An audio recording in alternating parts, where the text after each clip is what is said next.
उद्यमेन हि सिद्ध्यन्ति कार्याणि न मनोरथैः न हि सुप्तस्य सिंहस्य प्रविशन्ति मुखे मृगाः।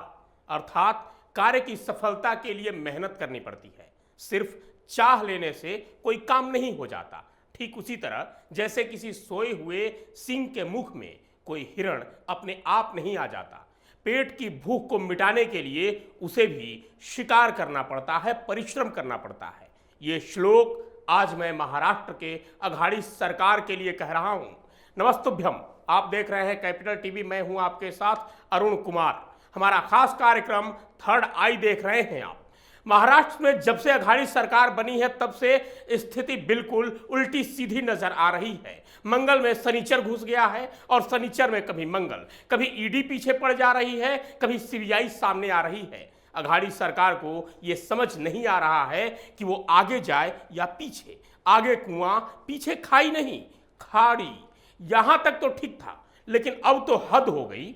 अब तो अघाड़ी सरकार का साथ सुप्रीम कोर्ट भी नहीं दे रहा है, चाहे वो परमवीर सिंह केस हो या फिर वसूली मामला। लेकिन इस बार तो सुप्रीम कोर्ट ने उद्धव सरकार को ऐसा झटका दिया है कि उसे समझ ही नहीं आ रहा कि करे तो क्या करे। दरअसल महाराष्ट्र में पंचायत और निकाय चुनाव होने वाले हैं, जिसे लेकर महाराष्ट्र सरकार ने 27% ओबीसी आरक्षण पास कर दिया और चुनाव आयोग ने इसकी मंजूरी भी दे दी। सुप्रीम कोर्ट में इसके खिलाफ याचिका दायर कर दी गई।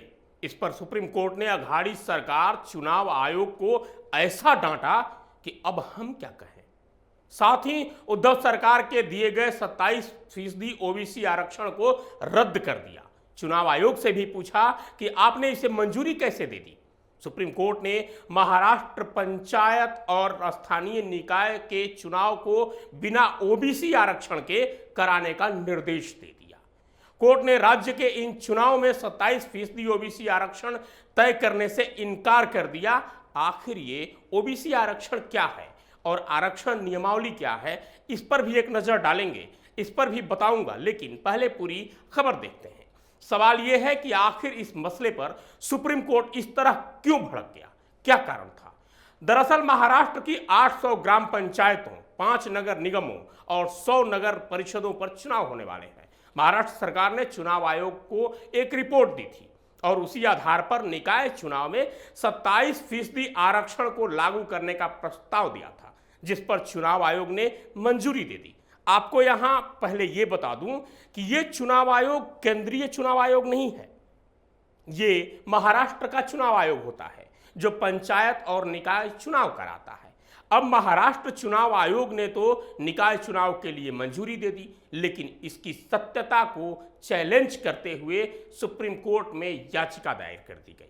सुप्रीम कोर्ट ने महाराष्ट्र सरकार, चुनाव आयोग और इस फर्जी रिपोर्ट तीनों को कटघरे में खड़ा कर दिया। सुप्रीम कोर्ट ने इस रिपोर्ट पर ही सवाल उठा दिया। सुप्रीम कोर्ट ने पूछा कि आपने कैसे तय किया कि यह रिपोर्ट सही है और ओबीसी को उनकी जनसंख्या और भागीदारी के हिसाब से सही और सटीक आरक्षण मिल रहा है।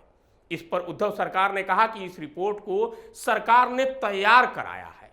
इस पर शीर्ष अदालत ने राज्य चुनाव आयोग से पूछा कि क्या आपने इसकी सत्यता और इसके कसौटी को चेक किया। तो चुनाव आयोग ने कहा कि इस रिपोर्ट को उन्हें सरकार ने सौंपा था। इस पर सुप्रीम कोर्ट ने कहा कि इस रिपोर्ट का कोई महत्व नहीं है, ये बेकार है, कूड़ा है। सरकार को इस पर काम करना चाहिए था, लेकिन सरकार ने कोई काम नहीं किया। वहीं चुनाव आयोग को इसकी जांच करनी चाहिए थी, वो भी नहीं हुई। इससे साफ है कि इस आरक्षण से ओबीसी समाज को न्याय नहीं मिलेगा। उससे भी बड़ी बात है कि आरक्षण की सीमा 50% से बढ़ जाएगी। अब आपको यह बता दें कि यह रिपोर्ट दरअसल थी क्या। उद्धव सरकार ने चुनाव आयोग को एक जातिगत जनगणना सौंप दी थी, वो भी साल 2011 की। सरकार और राज्य चुनाव आयोग ने तो मिलीभगत कर ली, लेकिन सुप्रीम कोर्ट इनकी चोरी को भांप गया और पकड़ लिया कि कितने बड़े स्तर पर यह गेम किया जा रहा है। लेकिन इससे भी बड़ी बात यह है कि सुप्रीम कोर्ट ने यह कह दिया कि बिना ओबीसी आरक्षण के ही चुनाव कराइए, ओबीसी सीट को सामान्य सीट में बदल दीजिए, यानी निकाय चुनाव में ओबीसी आरक्षण खत्म। अब क्या था, उद्धव ठाकरे हाँफने लगे। अब जरा इसके इतिहास में चलते हैं। दरअसल यह खबर नई है, लेकिन यह कहानी पुरानी है। महाराष्ट्र की 800 ग्राम पंचायतों, 5 नगर निगमों और 100 नगर परिषदों पर चुनाव होने हैं। ये चुनाव साल 2021 में ही होना था, लेकिन इसी ओबीसी आरक्षण को लेकर इसे टाल दिया गया था। इससे पहले भी 15 दिसंबर 2021 को सुप्रीम कोर्ट ने अपने आदेश में उचित कानूनी प्रक्रिया का पालन किए बिना आरक्षण की अनुमति देने से इनकार कर दिया था। कोर्ट ने सरकार को समय दिया था कि आप इस पर काम करें और उचित डाटा के साथ आएं, तब आरक्षण के साथ चुनाव कराए जाएंगे। अन्यथा 27% आरक्षण बहाली होने तक राज्य में स्थानीय निकाय चुनाव स्थगित रखा जाए। इस संबंध में सुप्रीम कोर्ट के आदेश पर राज्य पिछड़ा वर्ग आयोग ने एक रिपोर्ट तैयार की। इसमें कहा गया कि स्थानीय निकायों में अन्य पिछड़ा वर्ग को 27% तक आरक्षण दिया जा सकता है, लेकिन 27% ओबीसी आरक्षण देने से 50% आरक्षण की शर्त का उल्लंघन होता है। इसके बाद महाराष्ट्र सरकार ने सुप्रीम कोर्ट में दायर एक आवेदन में कहा कि अंतरिम रिपोर्ट को देखते हुए चुनाव ओबीसी आरक्षण के साथ आयोजित करने की अनुमति दी जानी चाहिए। सुप्रीम कोर्ट ने साफ किया कि केंद्र सरकार के पास ओबीसी आरक्षण को लेकर जो डाटा है वो ट्रिपल टेस्ट के लिए उपयोगी नहीं है। संवैधानिक बेंच ने कहा कि ट्रिपल टेस्ट के लिए डाटा स्टेट बैकवर्ड कमीशन तैयार करेगा, जो नियम है, यानी राज्य के को यह फैसला लेना है। पिछले 2 वर्षों में राज्य सरकार ने यह सब नहीं किया और सिर्फ केंद्र सरकार पर उंगली उठाती रही। हम सरकार से मांग करते हैं कि इस पूरे प्रोसेस को 3 महीने में पूरा किया जाए। हम ओबीसी आरक्षण के बिना भविष्य में चुनाव बर्दाश्त नहीं करेंगे। अब आपको बताते हैं कि सुप्रीम कोर्ट ने आरक्षण के लिए किस ट्रिपल टेस्ट की बात कही, दरअसल वो क्या है। तो इसमें पहला है, राज्य में स्थित स्थानीय निकायों में पिछड़ापन किस तरह का है और इसी तरह की तमाम जांच के लिए एक आयोग का गठन करना होगा। दूसरा है, इस आयोग की सिफारिशों के तहत स्थानीय निकाय चुनाव में दिए जाने वाले आरक्षण के अनुपात को तय करना, जिससे कि कुल आरक्षण के दायरे में गड़बड़ी न हो। तीसरा है, किसी भी मामले में एससी, एसटी या ओबीसी को दिया जाने वाला आरक्षण कुल सीटों से 50% से ज्यादा नहीं होना चाहिए, यानी इन 3 कसौटियों पर जो डाटा सही और सटीक होगा उसे ही मंजूरी दी जाएगी। अब सुप्रीम कोर्ट का यह फैसला उद्धव सरकार के लिए गले की फांस बन चुका है। जिस ओबीसी आरक्षण के सहारे अघाड़ी सरकार निकाय चुनाव, बीएमसी चुनाव और आने वाले विधानसभा चुनाव में सत्ता में आने के सपने देख रही थी, उन सपनों पर सुप्रीम कोर्ट ने आदेश की स्याही फेर दी, आरक्षण बैन की मुहर लगा दी। जिस ओबीसी को लुभाना चाह रहे थे, वो ओबीसी समाज अब दुश्मन बन बैठा। आंकड़ों के मुताबिक महाराष्ट्र में करीब 5 करोड़ ओबीसी आबादी है, जो किसी भी दल के समीकरण को बनाने और बिगाड़ने में अहम भूमिका निभा सकती है। इसलिए हर राजनीतिक दल इसे लागू करने के पक्ष में है। महाराष्ट्र में कांग्रेस, शिवसेना और एनसीपी की गठबंधन वाली सरकार भी लगातार ओबीसी आरक्षण को लागू करने के पक्ष में रही है, लेकिन सुप्रीम कोर्ट ने इस मामले में सरकार की महत्वाकांक्षाओं पर भी रोक लगा दी। माना जा रहा है कि ओबीसी आरक्षण का मुद्दा सिर्फ निकाय चुनावों तक ही सीमित नहीं रहेगा। इसका असर आने वाले विधानसभा और लोकसभा चुनावों में भी दिखेगा। इसलिए बीजेपी से लेकर कांग्रेस, शिवसेना और एनसीपी जैसे दल ओबीसी समुदाय के हितैषी बनना चाहते हैं। आरक्षण को लेकर महाराष्ट्र में सत्ता पक्ष और विपक्ष दोनों ही एक दूसरे पर हमलावर हैं। सत्ता पक्ष केंद्र सरकार को दोषी ठहराता है, तो विपक्षी पार्टी बीजेपी का कहना है कि ठाकरे सरकार ओबीसी समुदाय के साथ छल कर रही है। भले ही दोनों दल इस मामले पर अपने नंबर बढ़ाने में जुटे हों, लेकिन माना यह जा रहा है कि आने वाले वीएमसी और 10 महानगर पालिका चुनावों पर इसका असर देखने को मिलेगा।